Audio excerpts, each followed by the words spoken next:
Before the next episode of X Job Downloaded starts, I have a big favour to ask. If you've enjoyed any of our episodes so far, please can you click on the follow button on your platform. I'm on Apple, Spotify, Google, Amazon and YouTube. It costs nothing to follow, but makes a real difference to me as a podcast producer. Thank you.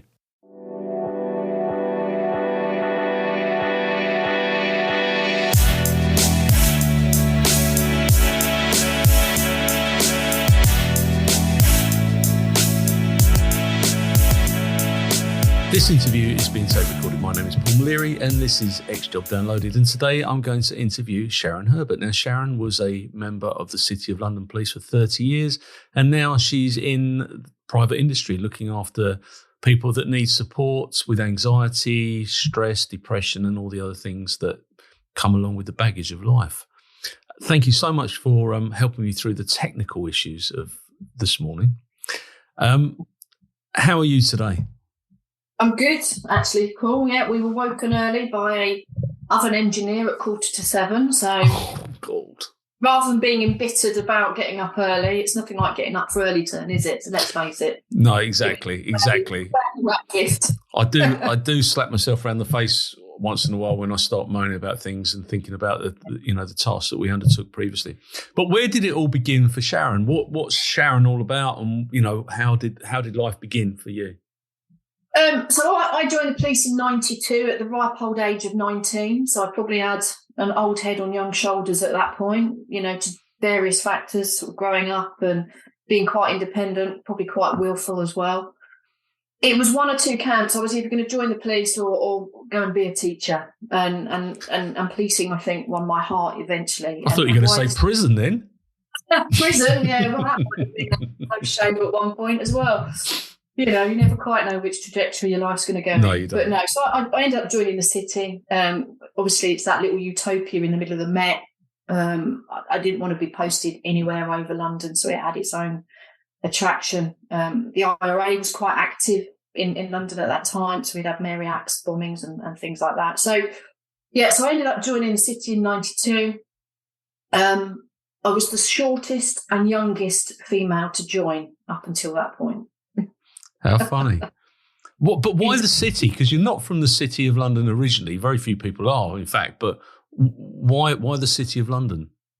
Well, literally, I was living in West London, so I grew up in West London, and I didn't even know it existed, really. It was a teacher at school's husband that was a police officer in the city, and he came out to do a careers talk at one point, I think. So that was the first introduction to the city. And then when I did a little bit of research, and bearing in mind the internet didn't exist, you had all these sort of pamphlets and the old sort of Metropolitan Police five-a-side football stuff that was going on with youth groups and stuff. So I'd done a bit of that. And then I'd met some Met officers. And again, if you were a naughty boy or naughty girl in those days, they posted you the other side to another. And not that I was a naughty girl. No, of course. But obviously, just having that geographical square mile, you couldn't be posted too far. So you kind of knew where you were going and where you were likely to end up. Yeah, of course. And style of policing, I think, was a little bit more old school. And where did you start? I mean, it is a square mile, but at that time you had 3 police stations, Bishopsgate, Snow Hill and Wood Street, I think, if I'm... Yeah, we even had old jury back then. So, did you? That was still being used, albeit more so as headquarters. So I obviously straight onto response as it is now. Very shortly after the Bishopsgate bomb, introduced, literally, it was sort of proactive policing on entry points. So the Ring of Steel was introduced. There was little scope to be creative other than doing entry point duties. So it was literally like going back 15, 20 years in terms of how we were policing. Community policing then evolved in terms of the engagement side of things. I moved out of response policing probably in about, I want to say, 95, 96 into training. So I became a divisional training officer. Right. Which, again, bearing in mind, when I was leaving school, it was going to be either the police or teaching. I then had the best of both worlds. Yeah. So I became a trainer, spent a little bit of time up at the Force Training School, had a few attachments down at Ashford, all that kind of stuff.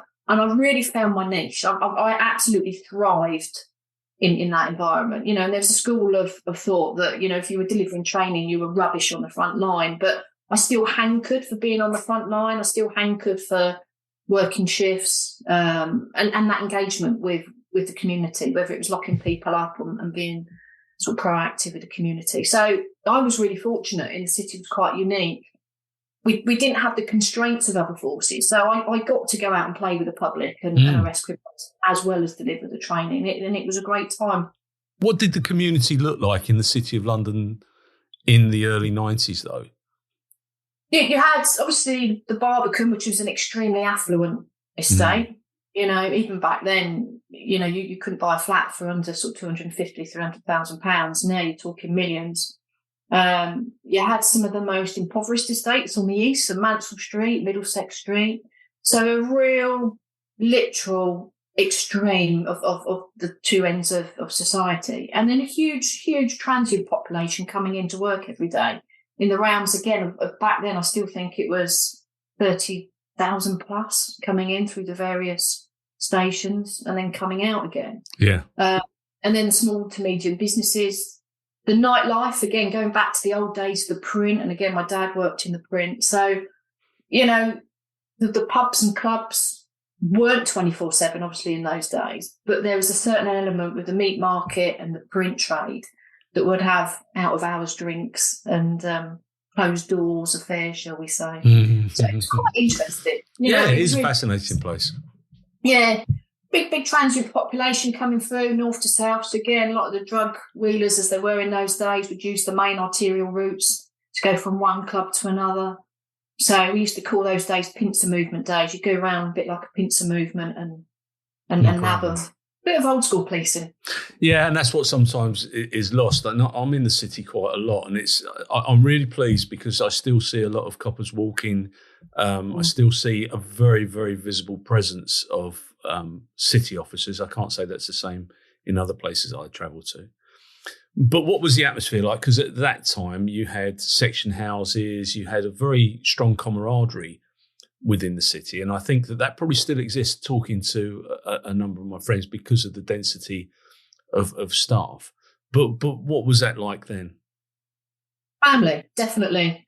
I only spent a short period of time living in the section house before I moved out. But, at any given time, if you had Bishopsgate and Snow Hill mustering 2 units of officers, you could have 45, 50 officers at the peak on duty in a square mile. Albeit duties, it was unreal. So you always felt as though someone had your back. My earliest memory is standing in the front of Snow Hill and then receiving a call from the CID office for the duty officer upstairs saying that there was a fight going on around the corner in Cock Lane. And Paul, this is no lie. I ran round with a group of probationers and it was an affray. It was a group of lads literally just trying to kill each other, basically. And every man and his wife turned up, and there must have been about 14 of us within a nanosecond there. Fantastic. It was incredible. You very, very rarely feared for your own safety. But you're talking about an area that is right opposite the Old Bailey. I mean, these are iconic places. You are working in the most historic part of the United Kingdom, because the City of London, after Colchester, is one of the oldest cities in the UK.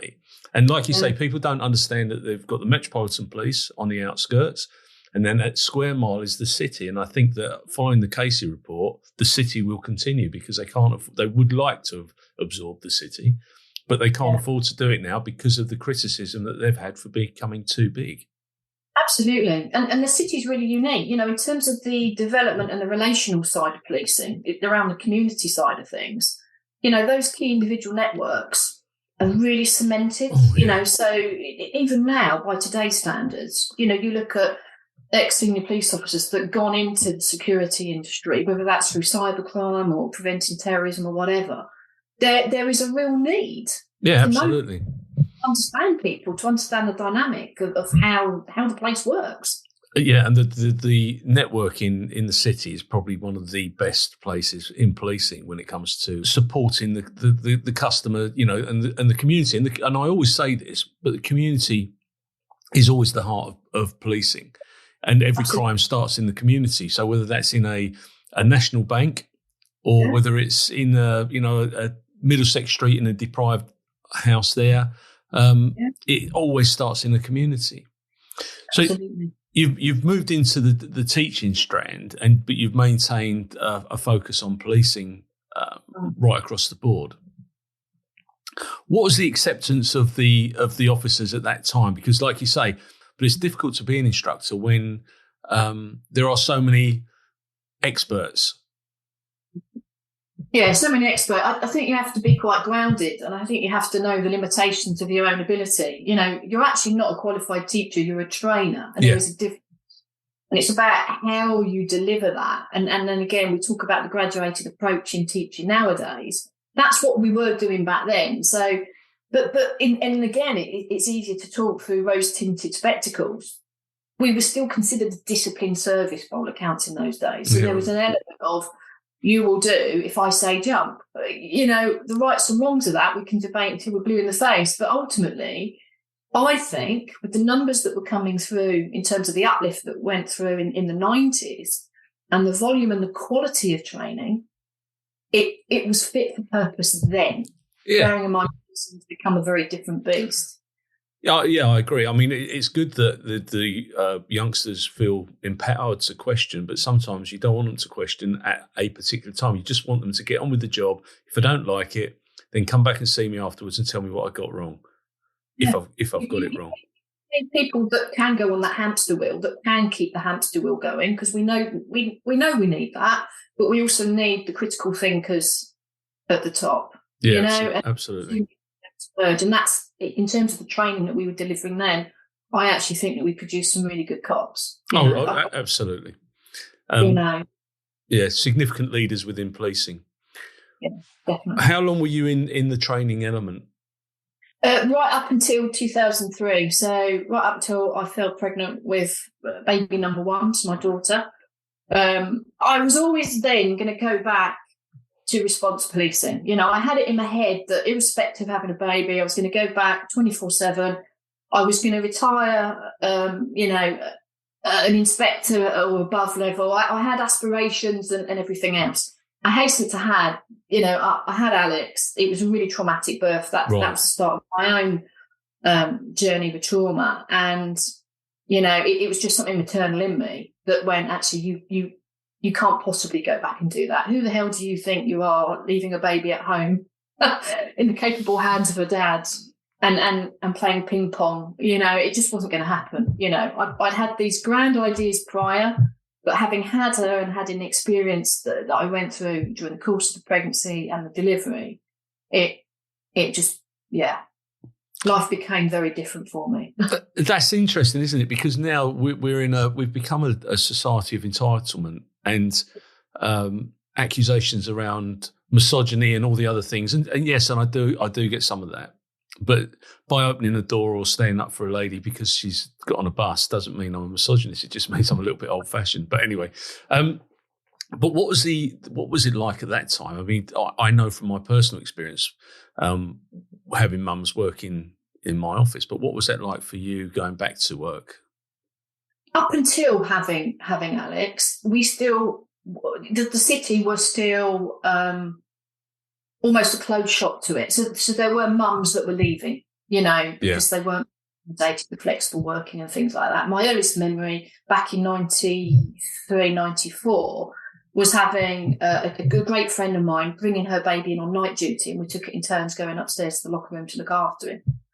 You think back. So some of my experience was tainted, those early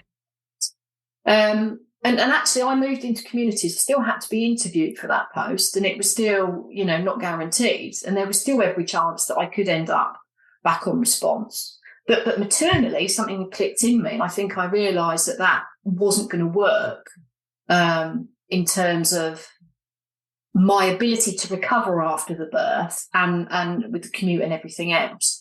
And actually, I was accommodated. There were still hurdles to jump over. There was still lots of bureaucracy around flexible working and all of that kind of stuff. And it was made very clear even back then that, there was still a job to do. Yeah. a right of entitlement that because you're a mum or a new mum, this is how it's going to pay out. It was give and take, and I was still quietly job pissed, if that makes sense, in those days. So it wasn't too much of an issue for me. No. We made it work.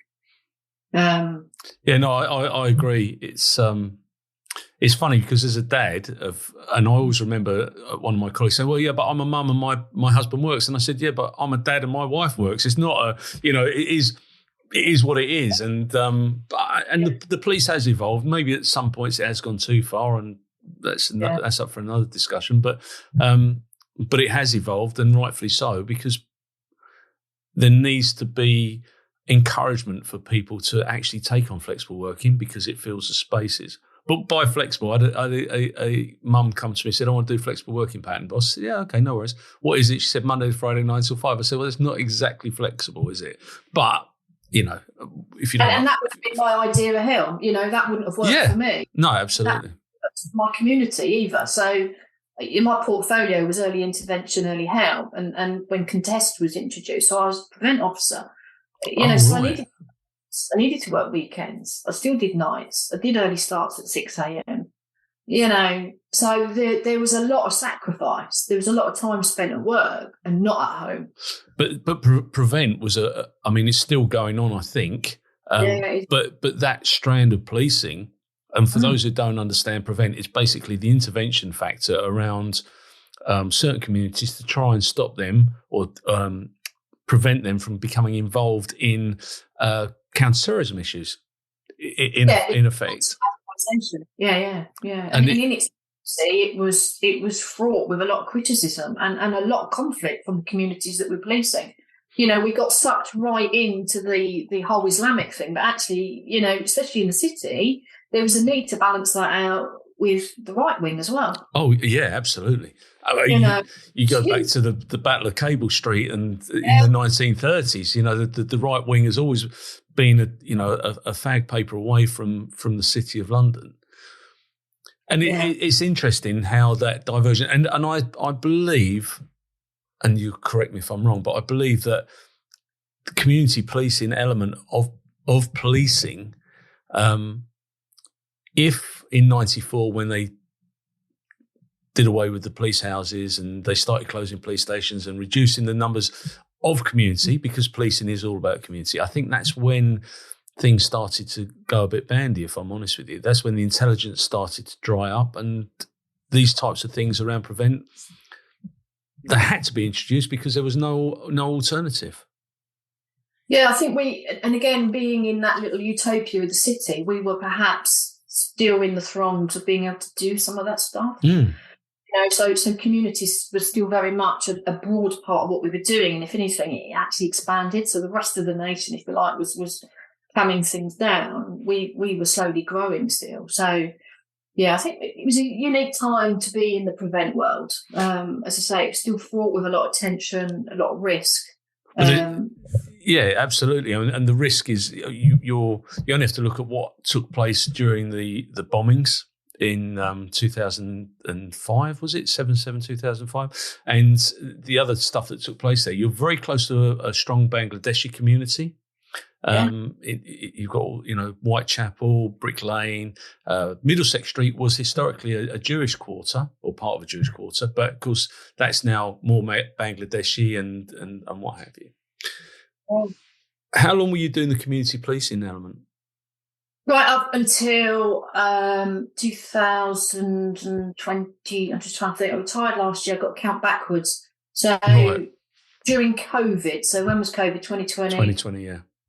The end of 2020. Oh, okay. So you did that for an awful long time. Yeah. So 19 years. Yeah.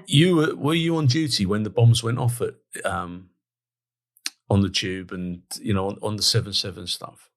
Yeah. So I was on my way in. So Rich, my husband, was also a police officer. He was Rich was early turn. Right. He was in the I was literally on a train stuck outside King's Cross. Being held for what we now know, obvious reasons.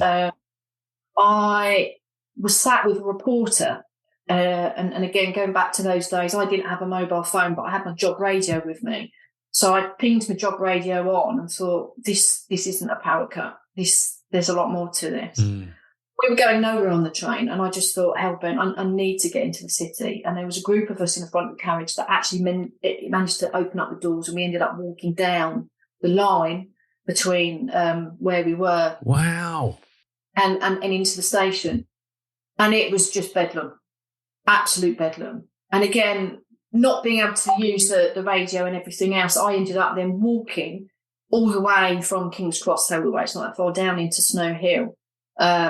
And again, every man and his wife was out, and there was still a big anomaly as to the extent of the morning as it unfolded. So at that point, we hadn't had the bus go off.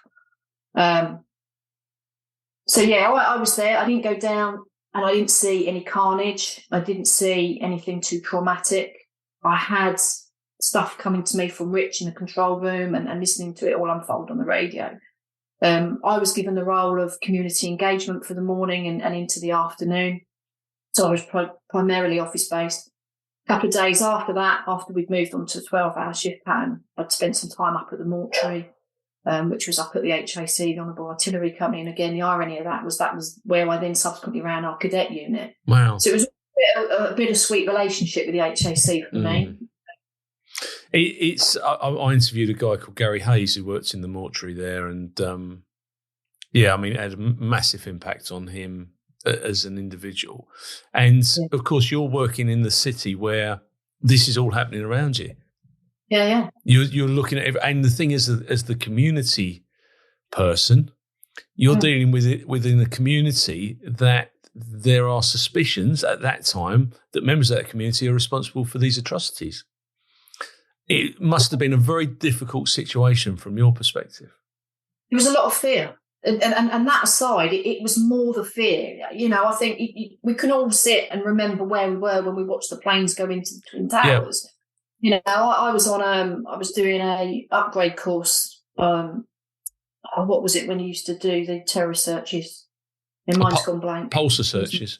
Pulsar, an updated Pulsar course, so we were sat there watching the Twin Towers. Now fast forward those years and now this, the landscape of policing had shifted humongously. And, and again, I think the fear of not just the fear from the community, but fear within the police officers themselves of, I might not actually be going home today. Yeah, absolutely. That's quite a unique fear in the city, bearing in mind we'd had all these resources, all of this response. Everyone's got your back, and all of a sudden the landscape's changed in such a way that you don't know where that threat is anymore.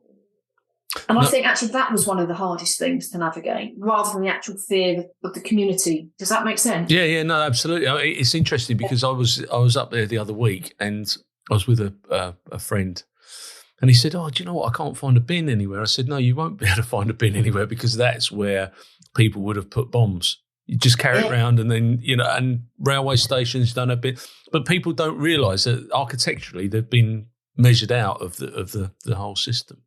And of course, the city have got a really good response to vehicles being abandoned, and it's quite a there's a lot of work takes place there.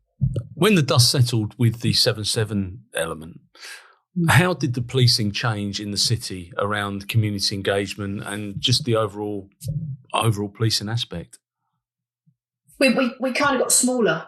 So as much as we had the numbers, what we ended up doing was breaking our areas down even smaller. So we had wards policing already in place, which kind of corresponded with the local wards within the local authority. Whereas you might have had one wards officer. Now we were looking at having two wards officers with responsibilities. So again, breaking it down into businesses, and then on top of that, looking at what the demographic was in terms of, because in that time as well, the city had grown slightly with more residential buildings sort of cropping up where it was flats or redevelopments and things like that. So we went from very much a business engagement model to now a residential stroke business engagement model. So it was really like niching it down even further so that, not only your key contacts were known, but regular meetings in terms of what was going on in the community, what their sort of concerns were in terms of responding to those concerns, but also being more proactive in addressing those concerns. So again, if you look at the Ring of Steel as it was in terms of being proactive, we were now doing very much a similar theme of work. but very much on a one-to-one business Right. and residentials. It was really niching it down. And it was two-way, we'd have loads of really good community information, intelligence coming in. And I think we did an exceptional job of reassuring. Yeah, absolutely. Because as you say, you have a transient population coming through there.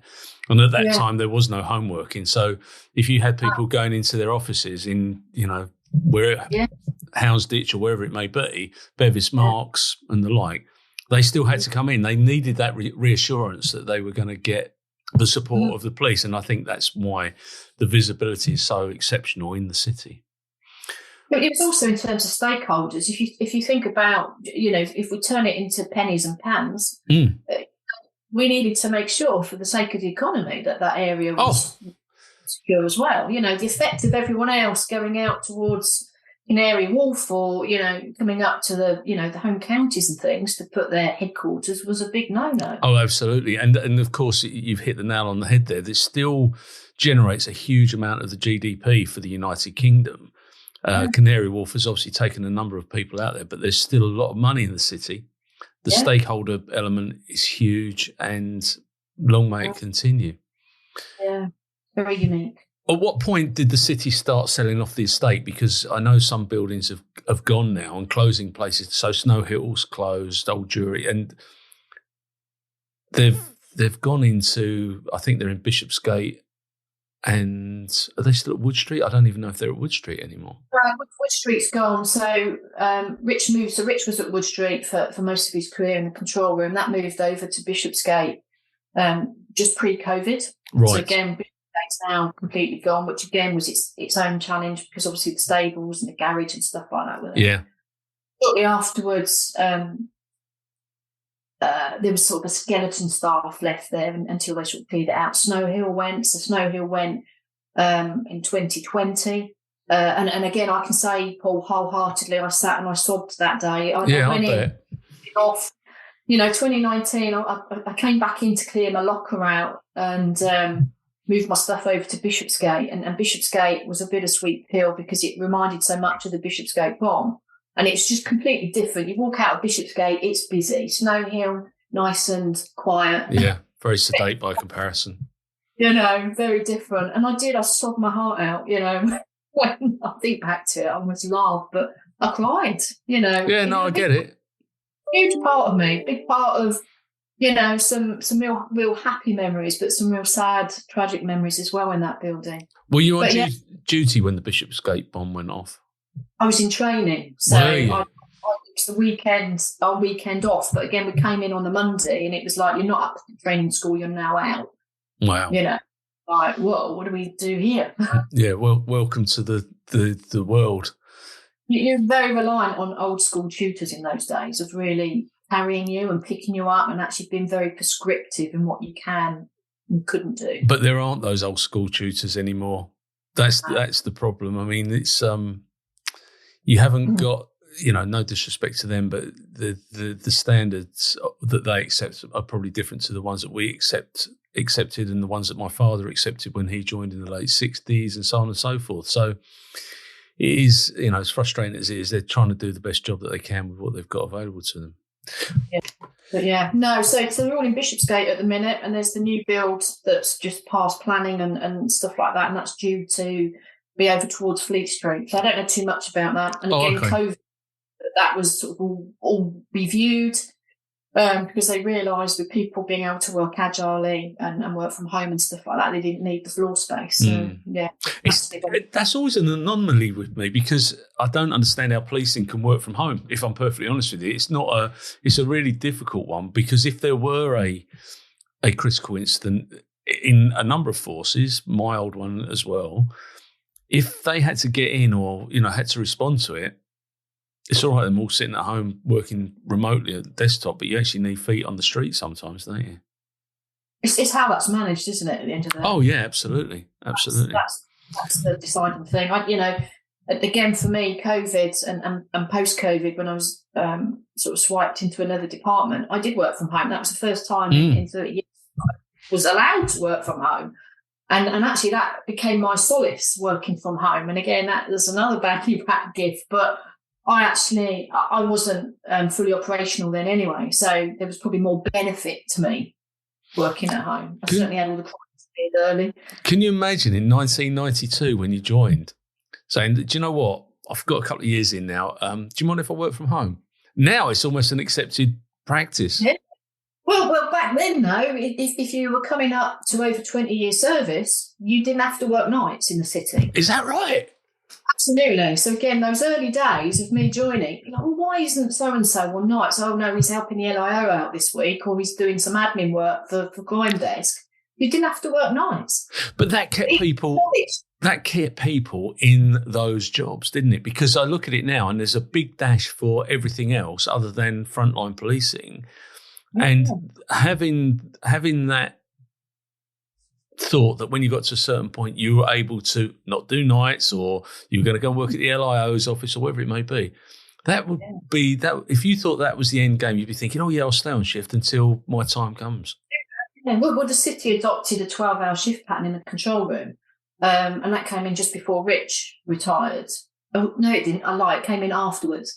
Because even he said, so even with our commute, which kind of has got slightly longer, not because we've moved, but just because of the logistics of the trains, there is no way. He's not an old guy. He retired at 54.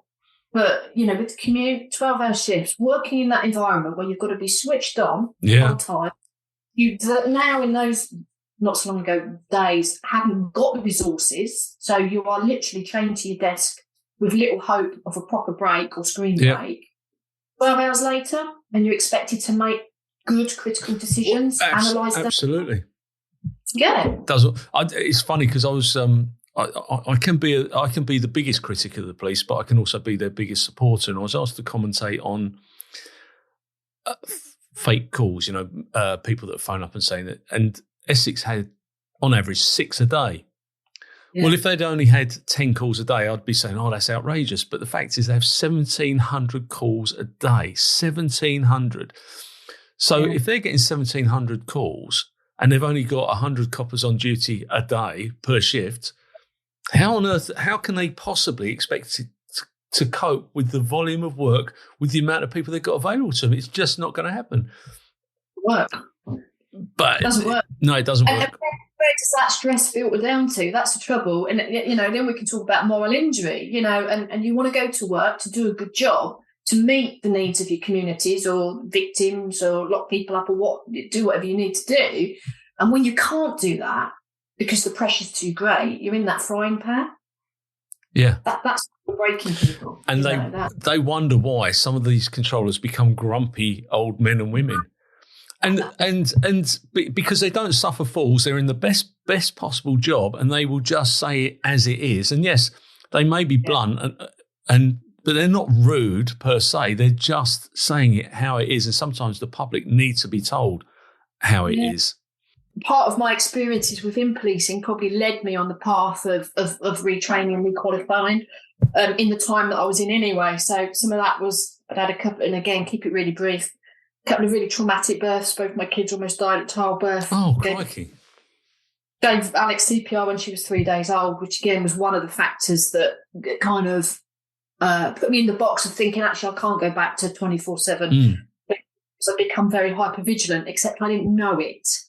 So that's 2003, 2004. I'd lost a best friend to a drugs overdose, which was a hard thing to deal with as a serving. Yeah.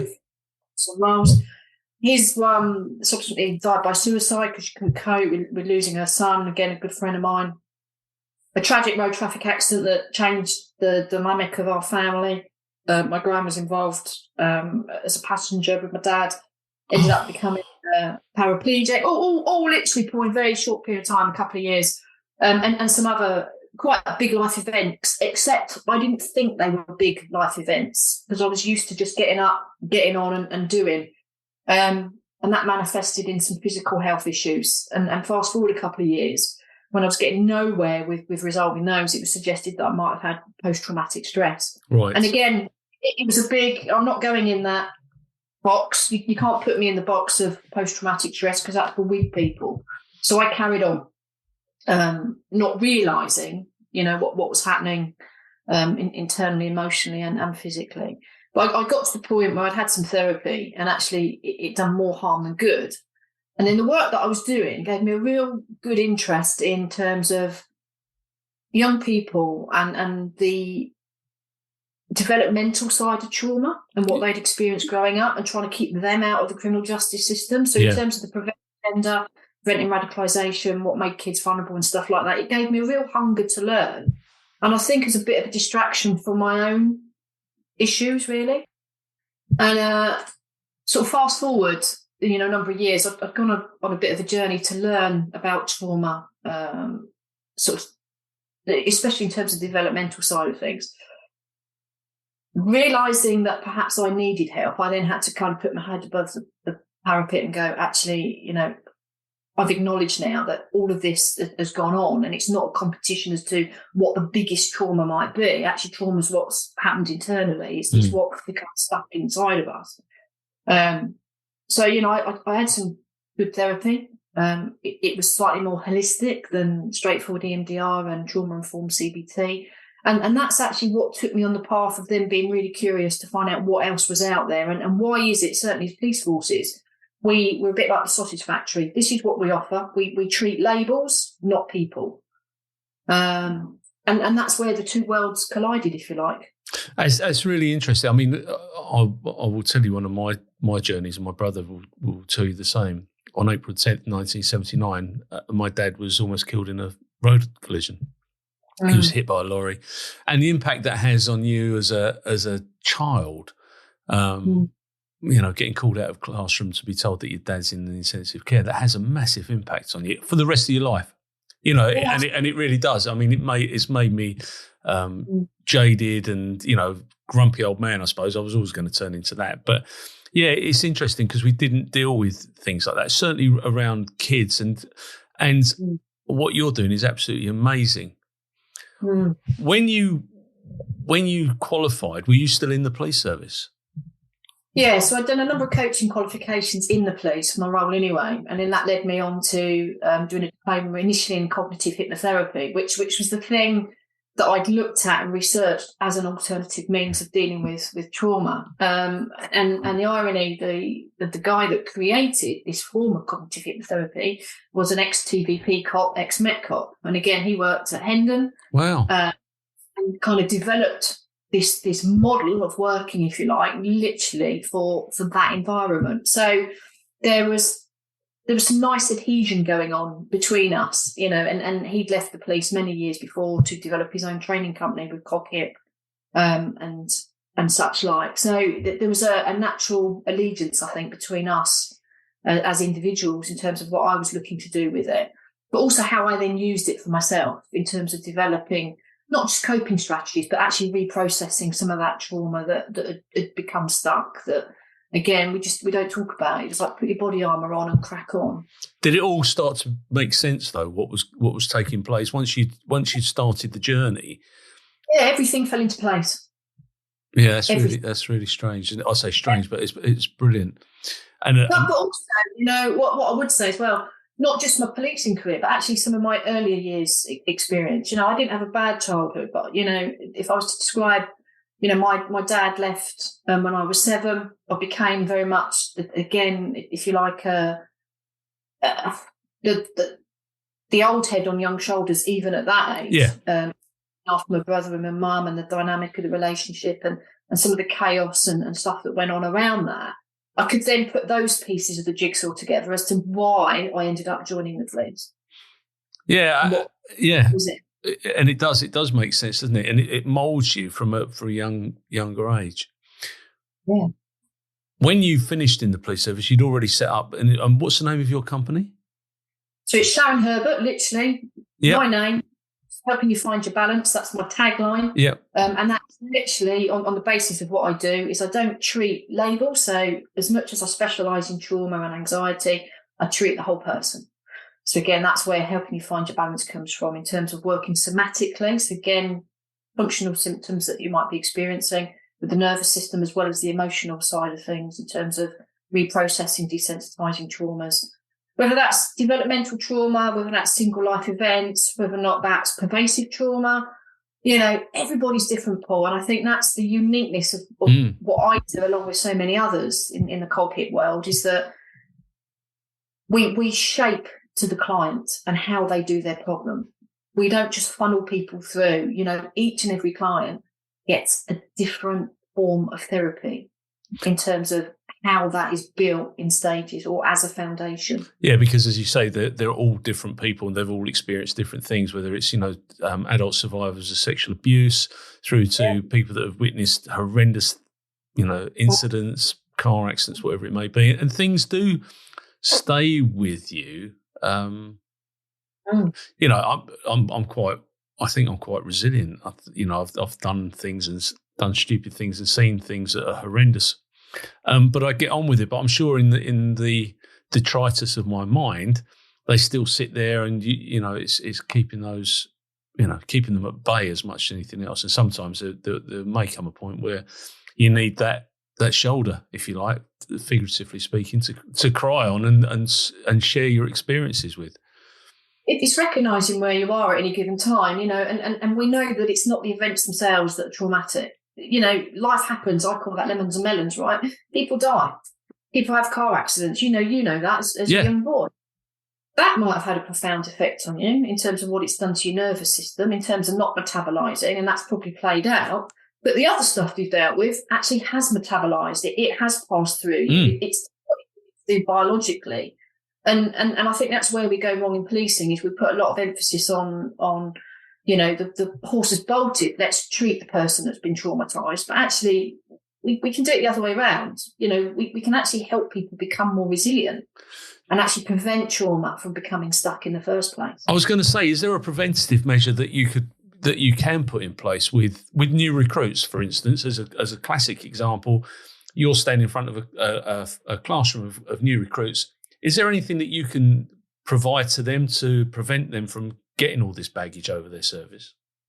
I think actually talking about it and actually having a smidging of knowledge, and there's always that argument that little knowledge is dangerous, but I think with anything to do with mental health, especially in terms of the policing world, we can't have too little or too much, and it's knowing where you are. So if you think about your life as a thermometer, where are you in terms of your capacity, in terms of what's coming in, or even the bathtub analogy? Life is the drip, drip. We've got the plug, we let the plug out. In the old days, we had breakfast together, we went for a beer around the meat market, socialised, went rowing, cycling, whatever. These days, people are coming in for 12-hour shifts. They're going out for 12-hour shifts with a commute to most places. There's not the resilience. If you deal with a traumatic incident, you're then not sent home, or you don't go to the pub, you're on to the next one. I think having that conversation in terms of recognising your own edges is super important.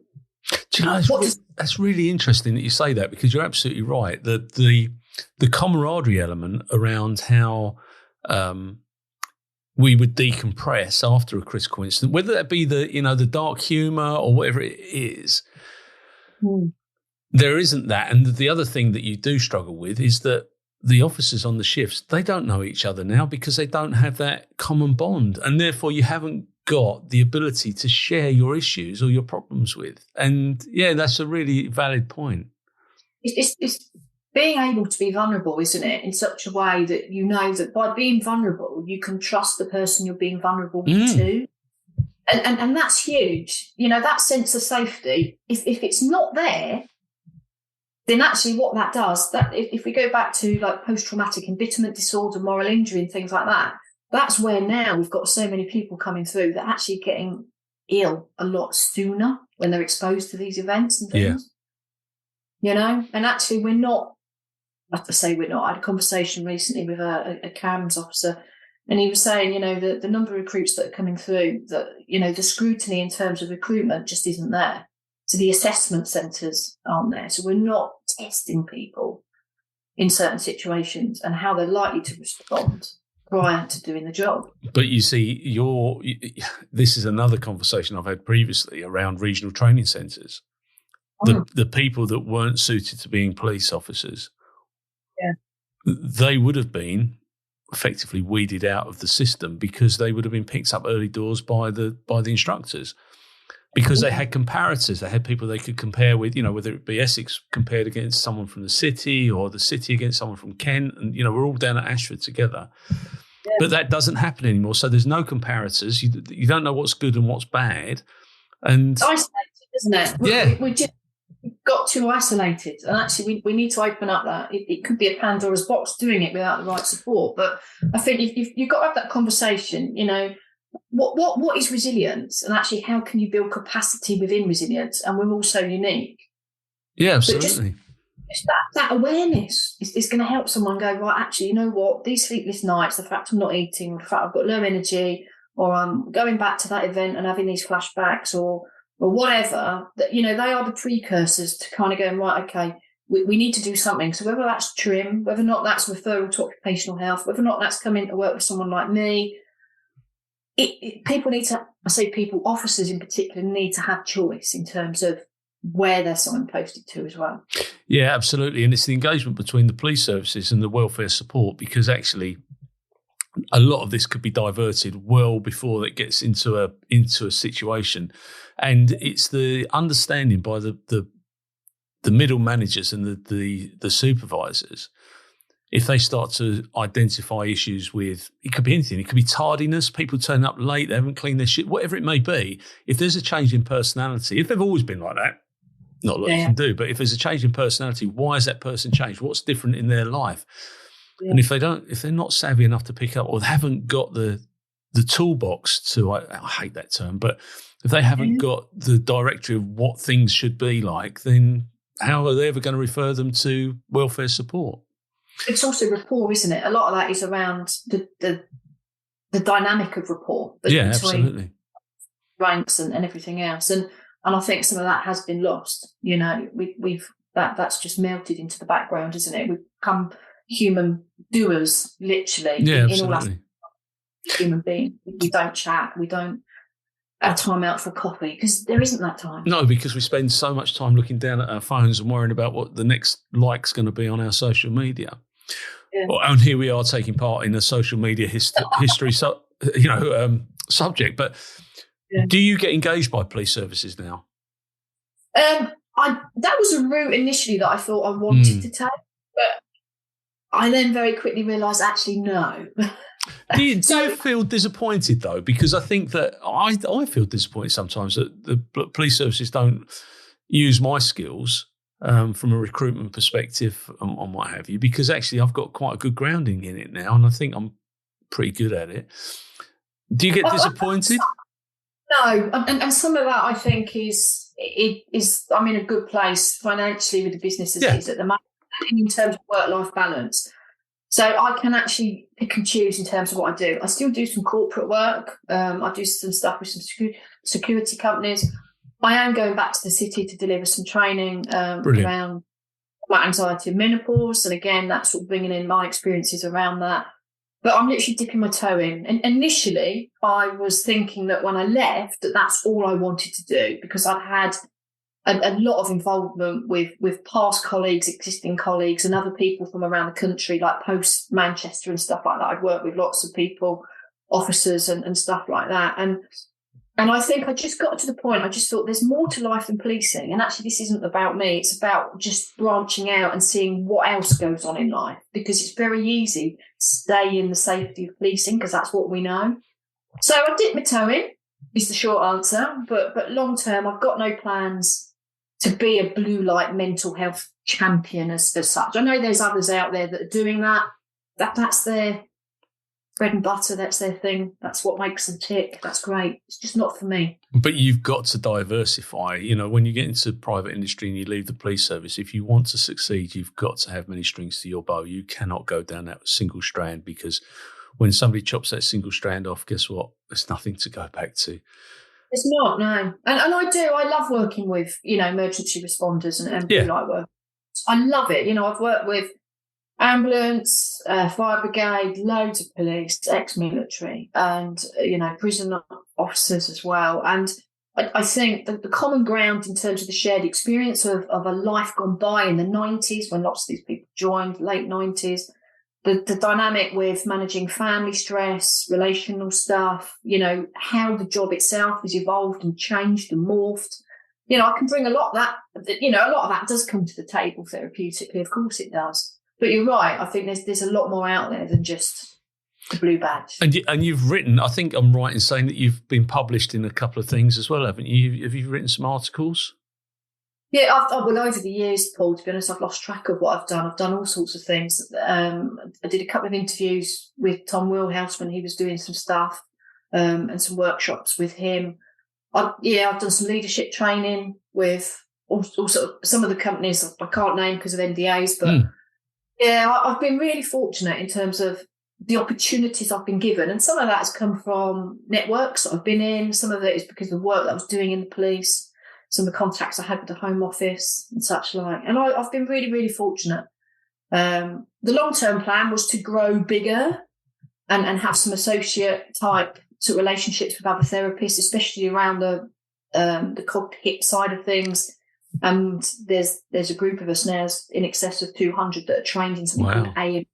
It's a specific trauma-based treatment. And there was talk of evolving that and opening it up.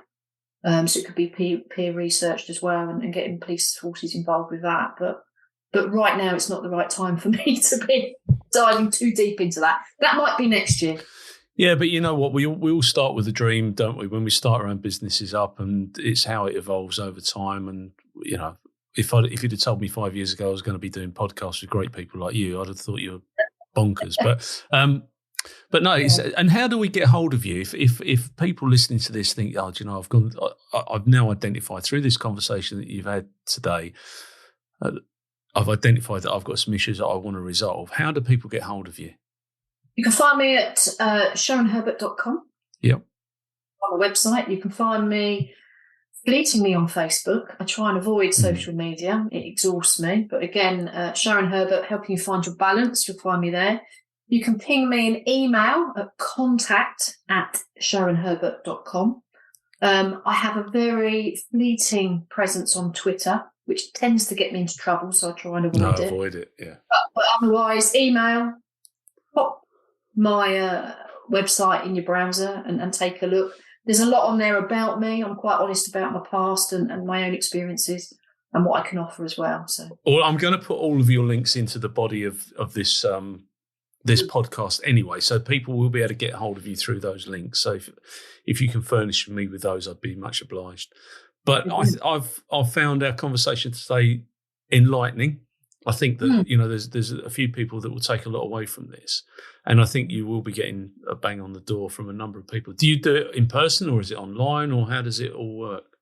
I like to work in person, but I work online as well. I've got clients all around the world at the minute. So I've got clients in Oz, over in the States, a couple in Europe as well. I see people here in Papworth. So I've got a locally named Nut Hut in the Garden, as my kids have nicknamed it. How inappropriate. Yes! But it's a lovely space. You know, I love walking out the back and just being in the hut. It's great therapeutically. I take people out in the wild, so to speak. We have a walk or a walk up a hill. Not there's many hills in Papworth or Cambridgeshire. But, I'm quite flexible in my approach. Brilliant. As I say, Zoom has opened up the world. Easy access. Yeah, absolutely right. Absolutely. Well, Papworth was the hospital of choice for heart transplants, if I remember rightly.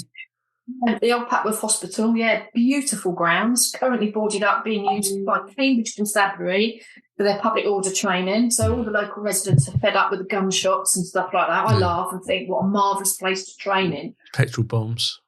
Absolutely. Lovely. You know, but no, it's beautiful. And actually the new building is next to Addenbrooke's and it just got outdated in terms of the emergency care at Papworth here in the village. So. Right. Okay. Well, Sharon, thank you so much for your time today. I've really enjoyed our conversation, and I think that there'll be scope in the future to discuss some more. I look forward to speaking to you soon. Thank you, Paul. Thank you for having me.